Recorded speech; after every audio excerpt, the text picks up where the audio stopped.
Genius or fundamentally flawed? That's a question that's emerged from one of the first big design variations we've discovered with F1's all-new 2026 rules, and the first real sign of innovation from teams. With less than 4 months until the 2026 cars take to the track for the first time, here's a look at the latest clues we've unearthed about the extreme solutions some F1 teams have been pursuing, which could be inspired or could require them to go back to the drawing board very early next season.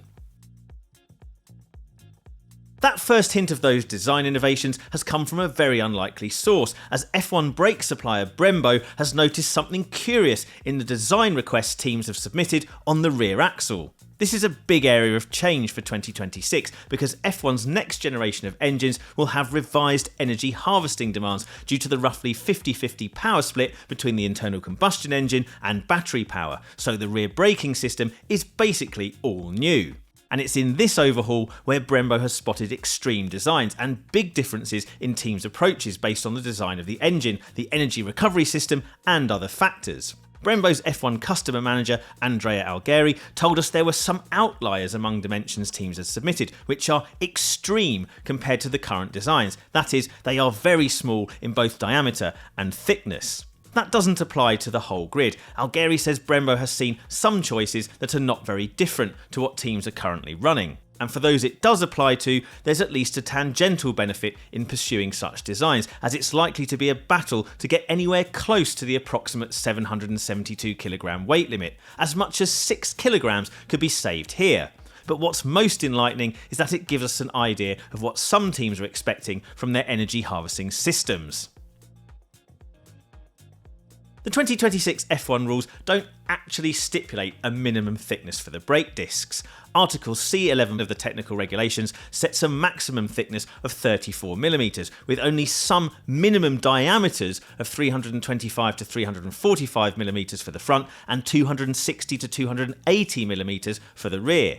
So what does that tell us about potential energy harvesting capabilities in 2026? It's that the effect could be so powerful that on its own it might be enough to slow a car down. As Algeri puts it, on the rear axle at least, drivers might be basically not braking at all, or only doing so in certain cases and certain corners.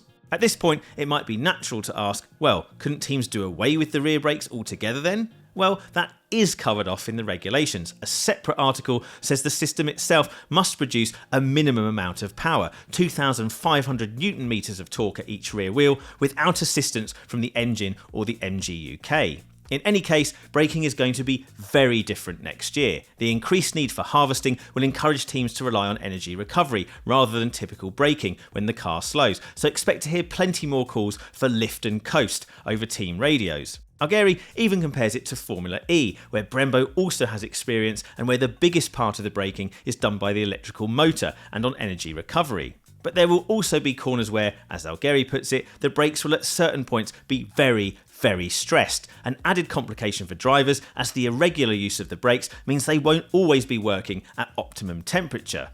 Back to those ultra small designs. Will they pay off? Algeri says there'll be very clever solutions if they're correct, but if they aren't, then teams might need to redesign their entire rear brake systems after testing or a couple of races into the 2026 season. The defining characteristic of the 2026 cars, in case it wasn't already clear, is the need to maximise the energy recovered over a lap, and that demands a driving style that, in the words of Charles Leclerc, will be so different from what drivers are used to right now. But what should we actually expect from those in the cockpit? Well, as a reminder, the engines are staying as 1.6 litre V6 turbos, as they have been since 2014, but will no longer have the MGU-H. The power of the MGU-K increases from 120 kilowatts to 350, or 161 horsepower to 469, thanks to the push to have a roughly 50-50 equal split of V6 to electrical power, though in reality it'll be more like 55-45 in favour of the internal combustion engine.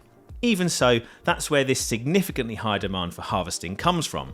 That impacts the driving technique because of the anticipated increase in the need to lift and coast on the straights. There's also talk of premature downshifting to maximise the energy recovery, although the worst case scenario predictions of regular multiple downshifts that you may remember were based on early simulations have long since been superseded. Nevertheless, harvesting energy will be crucial.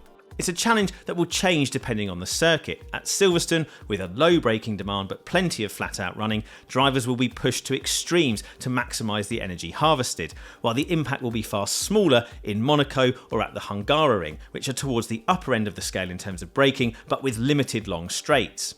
What is clear is that drivers will often need to deploy a style where they less often immediately transition from full throttle to braking. That won't be alien, as they all have experience of having to lift and coast to save fuel, but it will be more extreme. So the challenge is to judge the constant adjustments in braking point in order to ensure good speed is carried into the corner. Plus, there will be optimal ways to brake to ensure the energy harvesting is maximised, which could be decisive at certain tracks. All this has left the likes of Alex Albon convinced there will be advantages to be gained for those who adapt well. Albon says his Williams team even has what he calls a working group focused on preparing the drivers for that change, given the extent of the challenge. Some drivers will adapt quicker than others, that's just the way it is. Leclerc and Max Verstappen were two of the sharpest to adjust their braking profiles to optimise the dynamics of the car at corner entry at the start of the current rules cycle, while some, including Lewis Hamilton, appear to have never been entirely happy with these demands. But there's a potential double benefit next year given the need to drive quickly while managing the deployment and harvesting of energy. Cue another comparison to Formula E. Albon says what drivers in the electric championship have to do is a more extreme version of what F1 drivers will be exposed to, but says those who have the brain capacity to understand and facilitate those extra demands will be successful. There will still be a premium on maximising pace into, through and out of corners, as it's a myth that lifting and coasting means driving slowly. If anything, there's an art to driving quickly while doing that, and drivers adept at this should benefit next year. Current feedback indicates that the cars will also become more benign in terms of their balance and easier to get into the right window than the current tricky machines, to begin with at least, thanks to the aerodynamic regulations. That potentially means there will be a little more variety in what cornering styles are achievable, but only within the need to maximise the efficiency of energy harvesting strategies. While the ultra-skinny brakes are the first likely design variation that can be envisaged, there is also the intrigue of wildly different designs being on the radar based on performance levels the teams have been submitting to tyre supplier Pirelli. Those early simulations suggest a difference in downforce levels of up to 30%, and lap time predictions are falling within a 4-second range, so the field spread could well be much wider again than it has been in 2025. In revealing those figures, Pirelli acknowledges there are often discrepancies between the various ways the teams produce their simulations. That and the aforementioned 20 to 30% differences in aerodynamic load between teams means it's difficult to understand what the real situation is in terms of the 2026 car's performance levels, according to Pirelli chief engineer Simone Berra.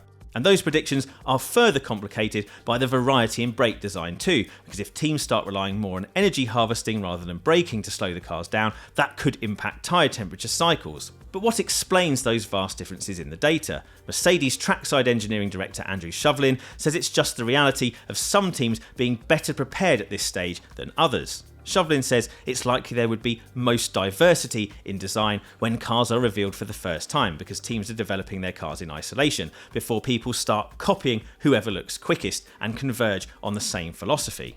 Pirelli has conducted extensive on-track running with mule cars supplied by teams too. A 2-day test after the Hungarian Grand Prix, disrupted by a Franco Colapinto crash, was its final development test ahead of a 1st of September deadline for submitting its 2026 tyre construction, with that specification then fixed for the entire campaign, unless there's a need for change for safety reasons.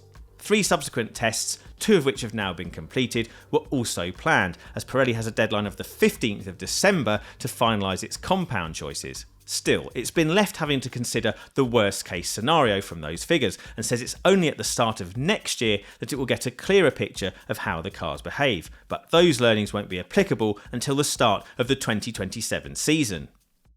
Teenage rookie Kimi Antonelli's rapid rise to a Mercedes F1 race seat is a dream become reality. That's something the whole world is experiencing right now with AI. Here's more on that from Kimi and Mercedes F1 partner G42, who this video is brought to you by.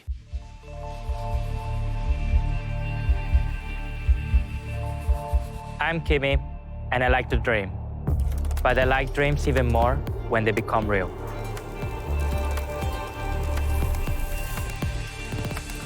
Maybe you didn't see me coming, but I didn't come alone. My generation is a new ally. AI used to be a dream, but not anymore. It's become real fast, just like us. Now, we can change stuff quicker, solve problems faster, make things happen sooner, and make life better. It used to be the stuff of dreams, but we're not dreaming anymore.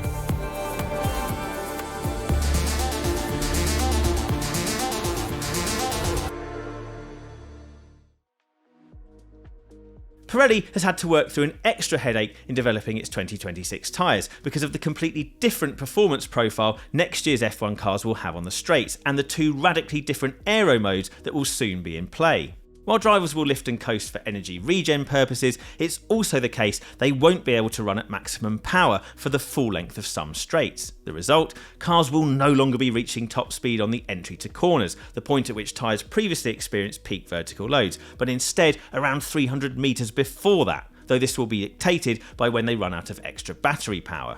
And the movable aerodynamics that mean cars switch between a low drag straight line mode and a high downforce corner mode will also create another transition point at the end of straights. Those two factors open up a peculiar scenario in terms of the forces that tyres will experience. That peak load point will now occur when there's a combination of the brakes being hit and the aero mode switching, which will dramatically increase downforce levels. Bearer calls this the most critical condition for Pirelli to account for in its development and says it adapted its approach to ensure the tyres can cope with that peculiar demand. Pirelli has also had to make the tyres physically narrower than they are now to help reduce drag. Pirelli also wants to use this final development phase to space out the performance of its compounds more, with higher levels of degradation, thereby hopefully encouraging more strategic variety.